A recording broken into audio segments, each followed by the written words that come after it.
अस्सलाम वालेकुम नाज़रीन, लाखों करोड़ों दुरूद नबी करीम सल्लल्लाहु अलैहि वसल्लम पर, उनकी आल पर। पहले आप ये वीडियो देखिए, फिर इस पर बात करते हैं। सर, पहली बात तो यह है कि मैं कौसर भाई जो खुद भी एक साफ़ी रह चुके हैं, उनकी ज़बान से हामिद मीर साहब का नाम सुनकर मुझे बड़ा दुख हुआ है, तकलीफ हुई है। उसकी वजह यह है कि भाईजान जो रिजल्ट्स आ रहे थे, मैं माजरत करता हूं। नहीं नहीं नहीं नहीं आप मैं इस चूंकि आप सामने बैठे इसलिए मैं बात कर रहा हूँ। और इशू ये है कि हामिद मीर साहब जो हैं उनके कहने पे, यानी आप ये बताना चाह रहे हैं कि हामिद मीर साहब का ने एक लफ्ज़ बोला या एक फ़िक्रा बोला, हालांकि वो आप सियाको सबाक देख लें। हम कभी ऑन एयर होते थे, कभी कैमरे की दूसरी तरफ बैठे होते थे, हमारे सारे वो 3 दिन वहीं गुजरे। हामिद मीर साहब यानी आप इस मुल्क में अगर कोई बाहर से किसी साफ़ी को देखे तो हामिद मीर नंबर 1 पे आता है। हामिद मीर साहब ने क्या क्या खबरें ब्रेक की हैं वो छोड़ दीजिए। हामिद मीर साहब किस सियाको सबाक के तहत साफियों की बहुत बड़े नंबर 1 है, बहुत बड़े नंबर 1 है सर। बहुत भाईजान अब बोलने देंगे कि नहीं बोलने देंगे? भाईजान मुझे बोलने देंगे सर? बोलने बिस्मिल्लाह। Sorry, one second. बोलने देंगे?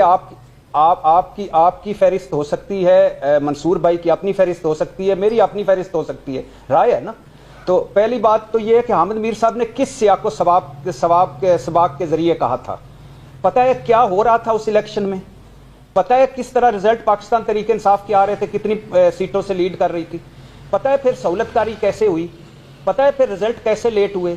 पता है फिर इंटरनेट कैसे बंद हुआ? पता है फिर किस तरह रिजल्ट तब्दील हुए? पता है फिर जीते हुए ने कहा कि ये हमारी सीट नहीं है, हारे हुए ने कहा कि हम तो हार गए लेकिन जीता कोई और है? पता है फिर आपके डॉक्टर निसार चीमा ने क्या कहा था कि मुझे भी कहा गया कि आपको जितवा देते, मैंने कहा इस ज़मीर के साथ मैं नहीं जाना चाहता? पता है यास्मीन राशिद का हल्का? पता है रियाना डार का हल्का? पता है किस तरह रिजल्ट जो इधर थे और इधर आ गए? पता है लियाकत चट्ठा का 50-50 हज़ार वाला? पता है अभी तक धांधली तहकीकात ट्रिब्यूनल्स नहीं मुकम्मल काम नहीं किया, हालांकि 6 महीने के अंदर हो जाना चाहिए था ये सारा कुछ। आप ये वाहिद इलेक्शन है भाई जिसमें जवेद लतीफ़ से लेकर निसार चीमा तक, हाफिज नईम से लेकर लश्करी रईसानी तक सारे मुतफिक हैं कि धांधली हुई है। और जिन पिछली इस्टेब्लिशमेंट की भी बात कर रहा हूं जिन पे आप तनकीद करते हैं कि फैज़ हमीद या जनरल बाजवा, उधर से लेकर यहां तक अगर आप आके देखें तो क्या आपको नवाज शरीफ साहब किस तरह गए, किस तरह वापस आए, किस तरह गए, किस तरह वापस आए? तो मेरे भाई इशू ये है कि आपने सारा कहा कि एक हामिद मीर साहब ने फिक्रा बोला, उस पर सारा बाई कर दिया। ये कैसे हो सकता है मेरे भाई?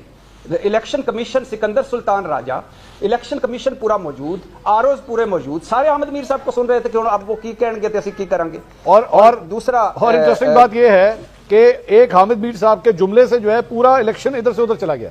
मतलब ये कुछ समझ आती है? जवाब देने दे तो मैं दे देता हूं सर। ये अच्छा फिर दूसरी बात अभी आपने कहा ना वजीर आजम चौथी बार नवाज शरीफ, ये चलो छोड़ दीजिए, ये दलील के साथ उन्होंने बता दिया। क्या दलील दी है मेरे भाई ने?